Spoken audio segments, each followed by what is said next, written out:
Acredite em mim, sou inocente, não consigo entender o que acontece. Quando a calamidade ataca e traz morte repentina, ele cruza os braços, insensível ao desespero do inocente. Já pensou em alguém falar isso para Deus? Você sabe quem estava falando isso? A princípio, a gente pode achar que é um ateu contemporâneo, uma pessoa revoltada com Deus, mas essas são palavras de Jó, aquele que o próprio Deus disse ser justo. E eu queria compartilhar com vocês algumas lições que eu tiro do livro de Jó. A gente acabou de ler esse livro na nossa leitura bíblica na nossa igreja e eu quero brevemente trazer algumas considerações do que esse livro tão profundo e tão difícil, controverso, difícil de entender, pode nos ensinar, né? Primeira coisa que a gente tem que lembrar é o gênero da literatura de Jó. Ela se enquadra dentro da literatura sapiencial, a literatura de sabedoria da Bíblia, junto com Eclesiastes, com Provérbios. E Jó é especificamente uma sabedoria especulativa. O que é isso? É uma sabedoria que não visa dar respostas, mas lembrar ao leitor questões difíceis da vida.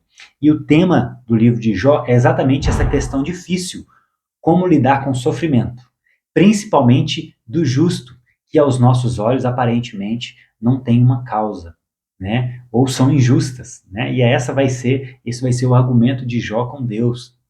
E o argumento de Jó e dos seus amigos, o livro é basicamente isso.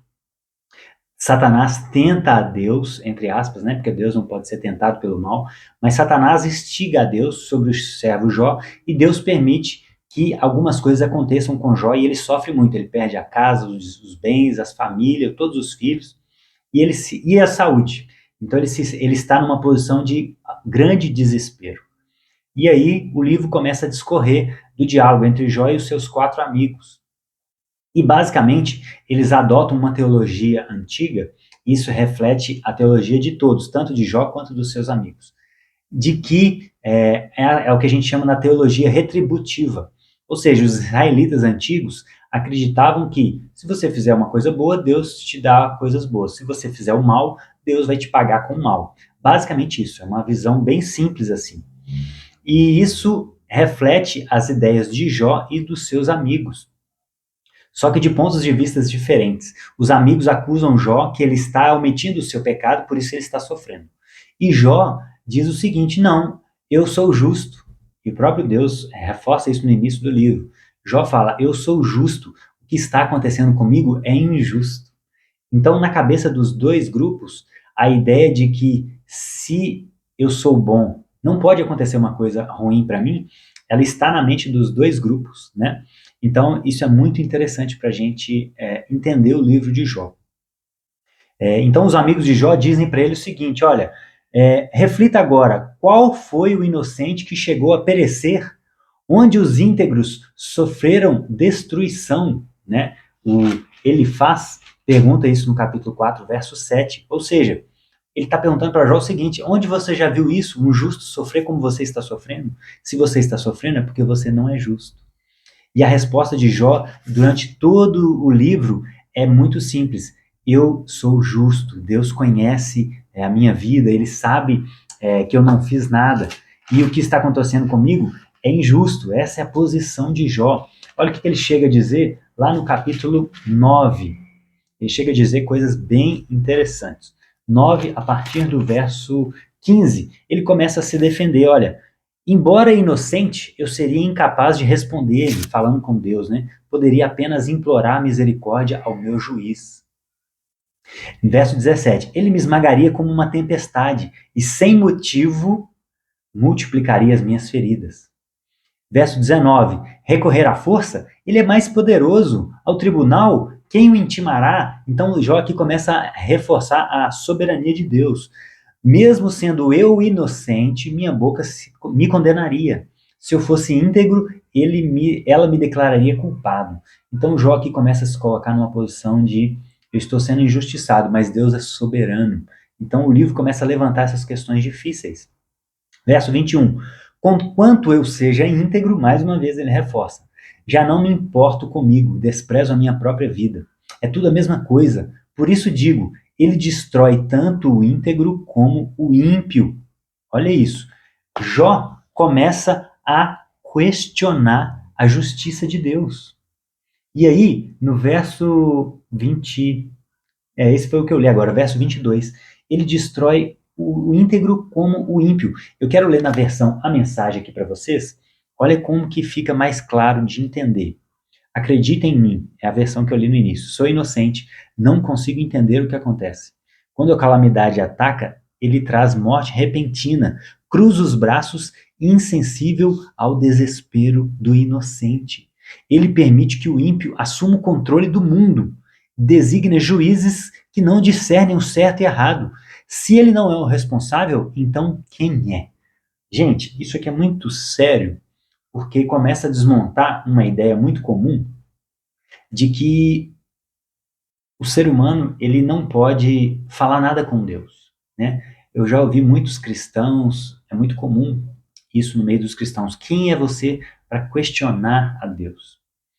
E Deus aqui, ele deixa ser questionado por um homem que ele mesmo chama de justo, né?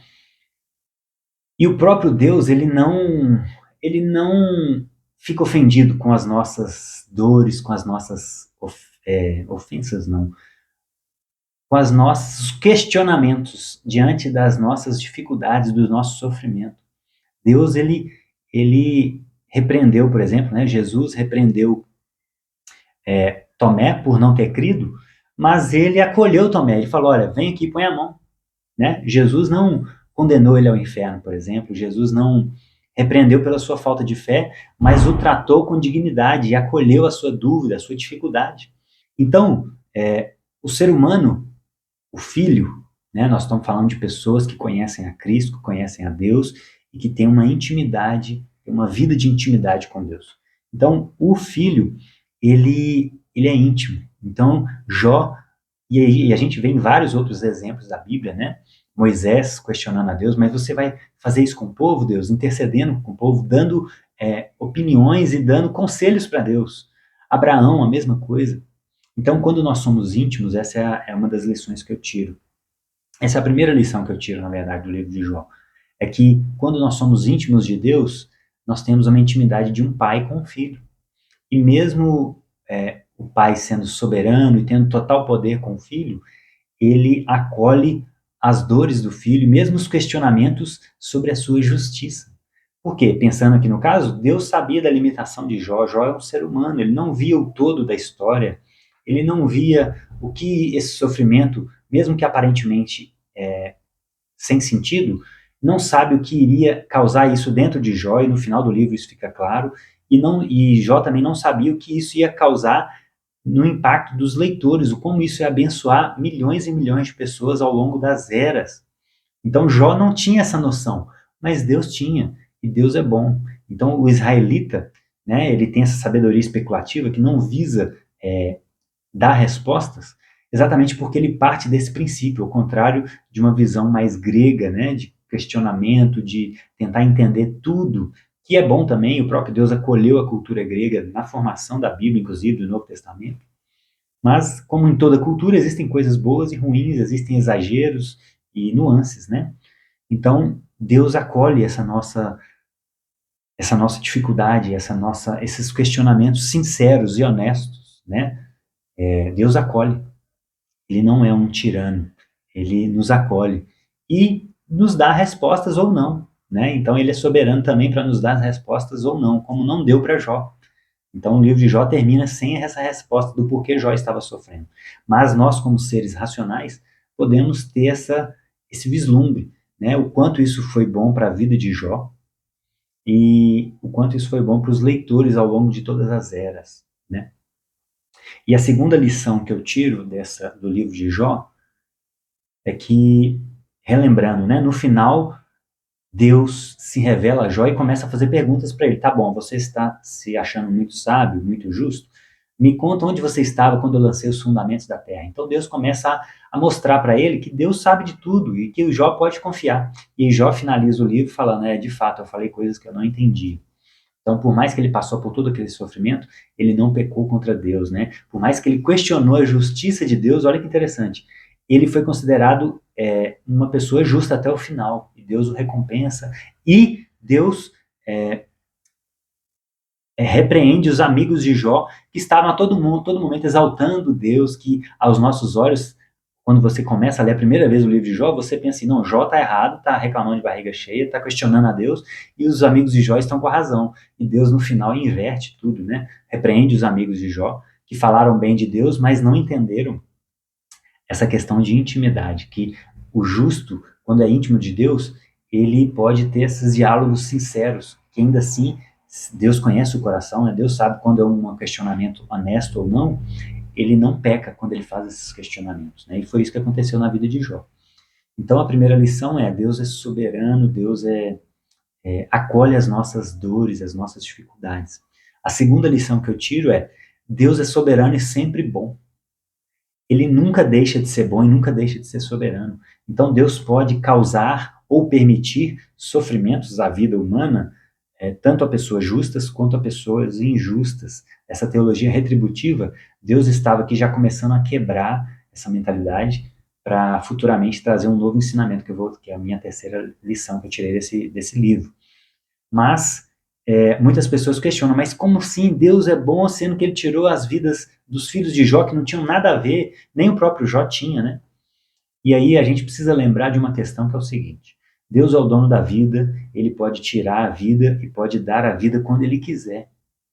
Ah, mas isso é injusto. Vamos pensar o seguinte: só existem dois tipos de pessoas diante de Deus, justas e injustas.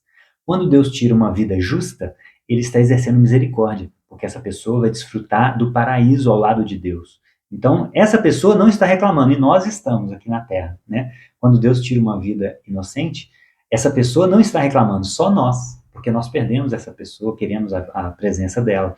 Mas ela não está reclamando, porque ela está no melhor lugar que se pode estar, é o lado de Deus eternamente.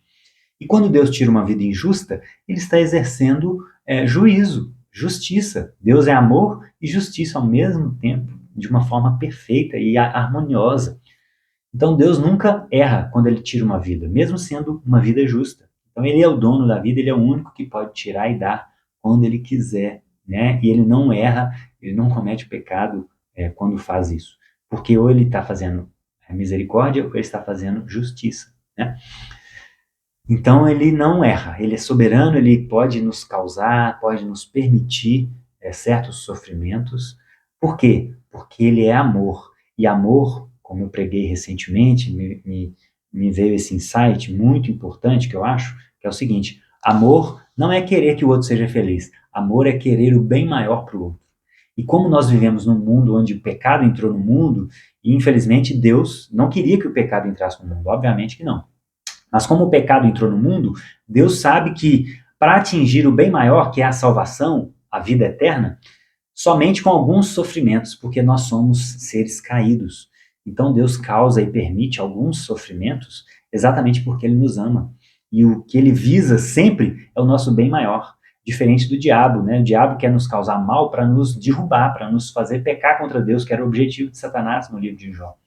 Mas Deus ele nos causa ou nos permite sofrer para que a gente alcance o bem maior. Isso é amor. Amor não é querer que o outro seja feliz. Então muitas pessoas deixam de falar a verdade para outras com medo de machucar, mas sendo que essa verdade, principalmente se tratando do evangelho, pode salvar aquela vida eternamente. Então, amor não é evitar o sofrimento do outro. Amor é oferecer o bem maior, mesmo que isso momentaneamente cause sofrimento. Isso faz toda a diferença, né? E a última lição que eu tiro, que eu acho que é a mais interessante, é que quando você achar que Deus está sendo injusto por fazer alguma coisa que você considera injusta, mesmo que for uma pessoa justa, lembre que, primeiro, não existe pessoas justas quando a referência é Deus. A gente nos coloca, e de fato existem pessoas justas na Terra, mas quando a gente compara com outras pessoas, com Hitler, com Fernandinho Beiramar, ou com seu amigo, seu vizinho, que é ímpio, que não conhece a Deus, que vive uma vida de devassidão, a gente só é justo nesse sentido. Mas quando a gente se compara a Deus, não existe um justo sequer, né? A Escritura vai dizer isso. Todos pecaram e estão carecidos da graça de Deus, estão longe de Deus. Então, em algum nível, pelo menos, no mínimo, a raiz pecaminosa está dentro de todos nós, principalmente dentro, inclusive, dos justos. Então, outro ponto é o seguinte: Deus aqui estava querendo preparar esses israelitas e mostrar para eles que um dia viria o justo sofredor. Então toda a Bíblia gira em torno da vida de Jesus, da vinda de Jesus. Então aqui acredito que Deus estava já preparando os israelitas, tirando essa teologia retributiva para mostrar para eles que a salvação deles, o Messias, viria inclusive do sofrimento de um justo, inocente, que iria sofrer pelos nossos pecados. Então sempre que você achar que Deus é injusto, lembre, você só pode ser salvo, a salvação só está disponível para você porque o próprio Deus, que é justo, ele é o único justo de fato, ele é impecável, ele não tem pecado. Ele tomou a nossa condenação e sofreu injustamente, entre aspas, né? Porque o amor de Deus ali e a justiça se encontram na cruz de forma perfeita. Jesus tomou a justiça para si e disponibilizou o amor para nós. Ao mesmo tempo que esse amor também não é uma graça barata, como muitos têm tratado hoje, que pode tudo. Não, se você recusar, aí você pega a justiça de volta. Deus pegou a justiça para ele e te ofereceu o amor. Mas se você recusar esse amor, ele te devolve a justiça, né? E aí a justiça é o quê? Afastamento de Deus, que a Bíblia usa o termo para isso como inferno. Inferno é viver longe de Deus. Deus é a vida, viver longe dele é a morte. Deus é santo, viver longe dele é pecado. Então, tudo isso é inferno, é viver longe de Deus eternamente, longe da luz, longe da presença dele, longe da santidade dele e longe do mundo restaurado, que vai ser um dia. Então, se você já leu o livro de Jó e ficou com essas questões, repense. Se você achou que Deus foi injusto, repense, será que então ele não deveria ter enviado Jesus para sofrer injustamente, entre aspas, para te salvar? Então Deus aqui estava tentando preparar os israelitas para o futuro, que um dia viria o Messias, seria o justo sofredor, sofreria para nos oferecer salvação. Agora eu quero te ouvir se você já teve essas questões lendo o livro de Jó, se você concorda ou não concorda, eu quero te ouvir. Deixe seu comentário aqui, me manda uma mensagem aqui no YouTube. Vai ser um prazer conversar com você, tá bom? Que Deus te abençoe, que você seja abençoado com essa teologia, essa ideia, esse ensinamento profundo do livro de Jó. Os justos sofrem, inclusive, né, o Novo Testamento ele é recheado dessas passagens. Pedro fala muito disso na sua carta, que ser fiel inevitavelmente nos leva ao sofrimento. Então Deus aqui estava preparando a humanidade para entender essa nova ideia e lembrar que um dia viria o justo sofredor se entregar por nós, tá bom? Deus te abençoe.